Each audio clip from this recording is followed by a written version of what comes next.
빛이 빛이 되어 되어 세상으로. 세상으로. 네, 진리와 자유 공동체 여러분 안녕하세요. 뉴시티 교리문답 16번째 시간 죄는 무엇입니까?의 질문으로 목사님과 대화를 나눠보도록 하겠습니다. What is sin? 단문입니다. 죄는 하나님이 창조하신 세상에 살면서 하나님을 거부하거나 무시하는 것입니다.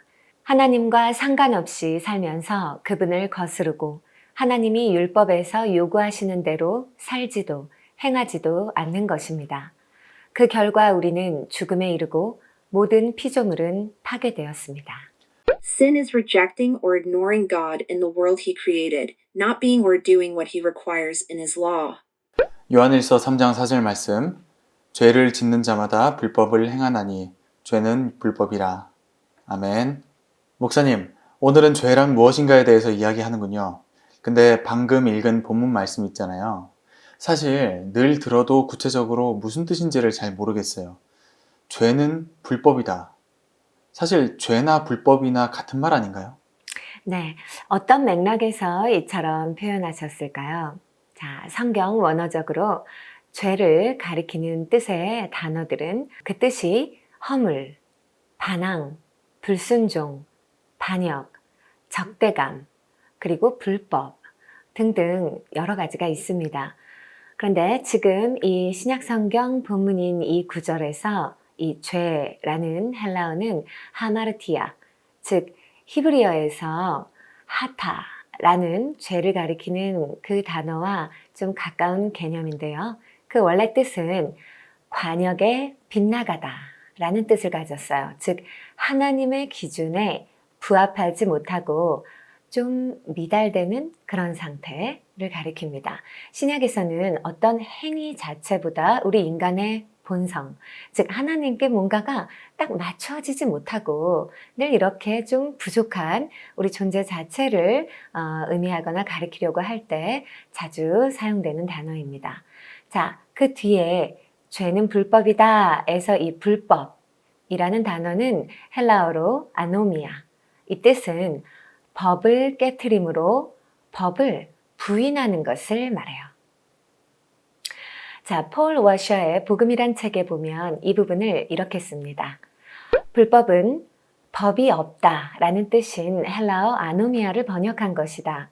불법을 행하는 사람은 마치 하나님이 도덕적으로 중립적이시거나 무관심하다고 여기며 사는 사람, 또는 하나님이 인류에게 그분의 뜻을 전혀 계시하지 않으신 것처럼 사는 사람을 의미한다. 자, 그러니까 죄는 불법이다 이 의미는 바로 오늘 교리문답의 단문이 아주 잘 정리하고 있는 것처럼 하나님을 거부하거나 무시하는 것, 하나님과 상관없이 살면서 그분을 거스르고 하나님의 율법에서 요구하시는 대로 살지도 행하지도 않는 것이 곧 죄다라고 말하고 있는 것입니다. 자, 오늘 교리문답 해설집에서 오스왈드 챔버스도 죄를 한마디로 이렇게 정의합니다. 죄는 본질적으로 관계다. 잘못 행하는 것이 아니라 의도적이고 단호하게 하나님에게서 독립한 상태로 그릇 존재하는 것이다 라고 말이죠. 목사님, 결국 우리 기독교에서 죄라고 말할 때 물론 더 깊은 여러 차원의 이야기들도 있겠지만 가장 우선적으로는 하나님과의 관계에서, 그러니까 하나님께 짓는 죄를 말하는 거군요. 사실 믿지 않는 사람들에게 복음을 전할 때 당신은 죄인입니다 이렇게 말을 시작하면 정말로 질색을 하면서 싫어하고 그래서 교회 오기를 꺼려하시는 분들도 많다고 들었거든요. 네, 그렇죠. 오늘날 사람들이 흔히 생각하는 죄의 개념은 어떤 윤리적이거나 도덕적이거나 또 법적인 관점에서의 죄이기 때문에 아마 내가 꽤나 법도 잘 준수하고 살고 있고 도덕적으로나 윤리적으로나 착하게 살려고 노력하는 편인데 갑자기 나에게 당신은 죄인이다 라고 얘기하면, 그리고 또 이 죄 문제를 당신은 해결받아야 합니다 라고 얘기하면 이건 마치 자신의 삶과 도덕성 그리고 인격까지 부인당하는 그런 느낌이 드니까 거북하겠죠.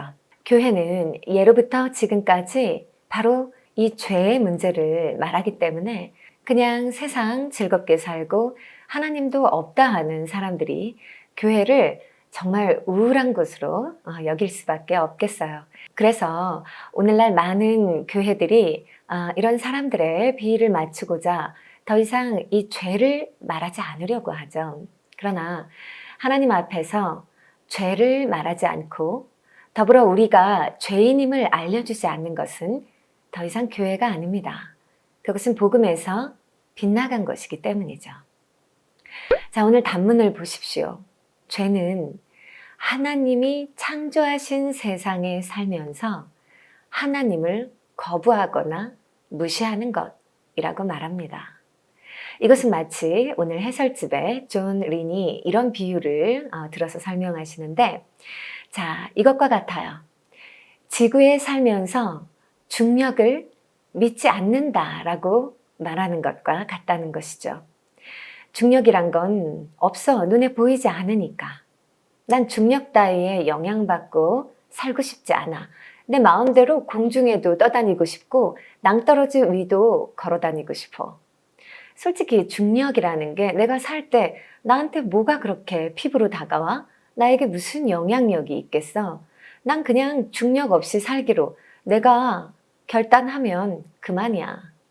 라고 말한다고 생각을 해보세요. 이 지구 중력의 원리를 다 알고 있는 우리 모두에게 사실 이것이 얼마나 황당한 태도입니까?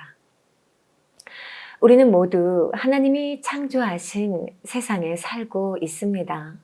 하나님은 하나님의 뜻으로 세상을 다스리고 계시고 그 하나님만이 옳고 그름의 절대 기준이다라고 우리가 지난 시간에 이야기했습니다. 우리는 그 옳음에서 결국은 낙오하여 이 불순종으로 인해 죄인이 되었거든요. 그리고 계속해서 불법적인 삶, 즉 법이 없다라고 믿는 그러한 삶을 살고 있는 것이죠. 그런 우리를 긍휼히 여기셔서 다스리시고 보호하시고, 그러니까 자기 마음대로 나 낭떠러지 위를 그냥 걸어서 날아다니고 싶어 라고 말하는 게 우리이기 때문에 이 세상의 모든 탐욕 속에 살아가면서 바로 그런 우리를 인도하시기 위해 하나님의 법, 즉 하나님의 뜻으로 우리를 품으시기 위해 주신 것이 율법이다 하는 부분을 다시 한번 강조드리고 싶습니다. 그런데 목사님, 하나님만이 선하시고 옳음의 기준이 되신다는 그것이 많은 믿지 않는 사람들에게는 이해되기 어려울 것 같아요. 왜냐하면 이 세상에 보면 오히려 기독교인들보다도 더 착하고 선량하고 바르게, 심지어는 희생적으로 옳은 일을 하면서 살아가는 사람들이 많이 있잖아요. 그 사람들은 하나님의 법을 따른 것도 아닌데 선한 삶을 사는 것 같은데요. 네, 그런 질문을 할 수 있습니다. 그런데 그거는 한번 이렇게 생각을 해봅시다. 어떤 사람이 다른 한 사람에게 선한 일을 했다고 칩시다. 그 받은 사람에게는 그것이 선한 일, 옳은 일이 될 수 있어요. 그런데 만일 행여라도 이 사람에게 좋은 일이 된 그것이 다른 반대편에 있는 사람에게는 다소 불편한 일이 될 수도 있습니다. 인간들이 모두 다 자기 뜻에 옳은 대로 생각하고 자기 판단에 의롭다고 하는 대로 행위를 결정한다고 했을 때 모두의 뜻이 다르고 상대적이기 때문에 인간관계 속에서는 결코 절대적이고 보편적인 선이 성립되기는 애초에 어렵습니다. 한마디로 모두에게 있어 옳음의 기준은 다 제각각이라는 것이죠. 포스트 모던 시대의 어려움이 무엇입니까? 무엇 하나 참된 진리, 절대선, 완전한 의의 기준이 없다는 거예요. 결국 동조하는 사람끼리 그룹을 형성할 수밖에 없고 뜻이 다른 그룹과는 갈등이 생길 수밖에 없는 구조다. 그러나 하나님이 지으신 세상, 하나님의 뜻은 우리가 서로 하나 되고 사랑하는 것에 있다 하셨거든요. 그래서 유일한 진리이며 완전한 선이신 하나님께로 우리 모두의 마음이 향하도록 인도하시고자, 그래야만 우리 모두에게 진정한 평화가 있고 우리 모두에게 하나님의 선이 이루어지니까요. 이와 같은 뜻으로 우리에게 율법을 주셨죠. 그 율법에 담긴 뜻은 사랑이라 했고 그 근간, 그 기초는 공의, 곧 진리였죠. 한마디로 하나님의 율법이란 하나님이 우리를 그분의 절대선, 진리 안에서 사랑으로 돌보시기 위한 가이드라인이었다라는 것이죠. 그런데 우리 죄인된 인간들이 그 법을 따르지 않고 불법자들처럼 살면서 결국 우리는 다 망하는 길로 간 거군요. 그리고 하나님은 마침내 우리를 구원하시기 위해 이 모든 율법의 뜻을 몸소 완성하신 예수님을 보내주셨던 거고요. 이제야 창조주 하나님의 세상과 그분이 우리에게 주셨던 율법의 의미가 조금 더 깨달아지는 것 같아요. 이 율법 때문에 우리는 우리 죄를 비추어 볼 수 있었던 거네요. 네, 맞습니다. 자, 이제 마지막으로 예수님께서는 이 죄에 대해서 어떤 가르침을 주셨는가 한번 살펴보도록 하겠습니다. 먼저 예수님은 이렇게 말씀하셨습니다.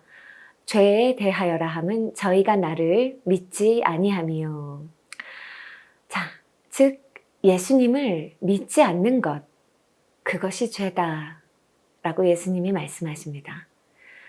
생각해보면 이것은 지금까지 드린 말씀과 결국은 일맥상통하고 같은 말씀입니다. 하나님의 뜻을 거부하고 외면하고 따르지 않는 것과 그 하나님이 보내주신 예수 그리스도를 믿지 않는 것. 결국 하나님만이 최고의 절대선으로서 우리에게 가장 좋은 것을 주실 수 있는 분이심을 믿지 못하고 그분과 신뢰의 관계를 이루지 못하는 것. 그것이 죄라고 성경은 말하고 있는 것이죠. 자, 예를 들어서 우리가 지난주에도 언급했는데 아담과 하와가 선과 악을 알게 하는 나무를 따먹었을 때 자, 그것은 죄였는데 그들은 하나님이 최선의 것을 자기들에게 주시지 않고 하나님만이 좋은 것을 점유한 채 자신들에게는 차선만을 허락하시는 분이라고 의심했던 겁니다. 즉 하나님의 약속을 신뢰하지 못하고 뱀의 거짓 약속을 믿었던 것이죠. 그것이 죄입니다. 또 하늘에 보화가 있을 것이라 말씀하셨는데도 불구하고 자신의 재물을 주님께 또 주의 사랑하시는 다른 영혼들에게 섬김으로 내어드리지 못하는 우리의 모든 행위들에서 하나님의 말씀보다 재물 자체를 더 신뢰하고 있는 그 잘못된 믿음은 죄입니다. 자, 이번에는 예수님께서 주기도문을 통해 우리에게 일깨워 주신 죄에 관한 그런 의미에 대해서 한 가지 더 살펴보겠습니다. 자, 주기도문 마태복음 6장 12절에 이렇게 쓰여 있죠. 우리가 우리에게 죄 지은 자를 사하여 준 것 같이 우리 죄를 사하여 주옵시고. 자, 이 말씀으로 예수님께서 기도하실 때 여기서 죄가 진정으로 무엇인지 우리에게 또한 깨달음을 주셨는데요. 자, 여러분 성경에 이 구절에 죄를 사하여 주옵시고 라는 이 구절 밑에 보면은 어떤 분들 성경에는 주석이 달려 있어요. 자, 있는 분들은 한번 살펴보시고 자, 뭐라고 써 있습니까? 빚을 없애 주시고. 자, 보십시오. 여기 12절에서 죄라고 번역된 헬라어는 오페일레마, 즉 빚이라는 뜻의 단어입니다. 그리고 사하다, 용서해주다 라고 번역된 헬라어는 아피에미, 즉 이 빚을 탕감해주다 라는 그 원뜻을 가진 단어예요. 그러니까 사실 이 구절을 원어뜻 그대로 번역하면 어떻게 되냐? 우리가 우리 채무자의 빚을 탕감해 주었듯이 우리의 빚을 탕감해 주십시오 라는 구절이 된다는 거예요. 뭔가 상당히 낯설죠? 네. 자, 여기서 사실은 드려야 할 이야기들이 참 많지만 오늘은 다 일축하고 한 가지만 기억합시다. 우리 기독교인에게 죄란 무엇이냐? 결국 하나님께 진 빚이라는 겁니다. 그리고 바로 그 빚을 다 청산해 주신 분이 우리 주 예수 그리스도라는 것이죠. 아멘. 자, 사랑하는 진자 공동체 여러분. 오늘 시간 관계상 좀 너무 빠른 구성으로 인해서 충분히 묵상하기에 시간이 없으셨을 텐데요.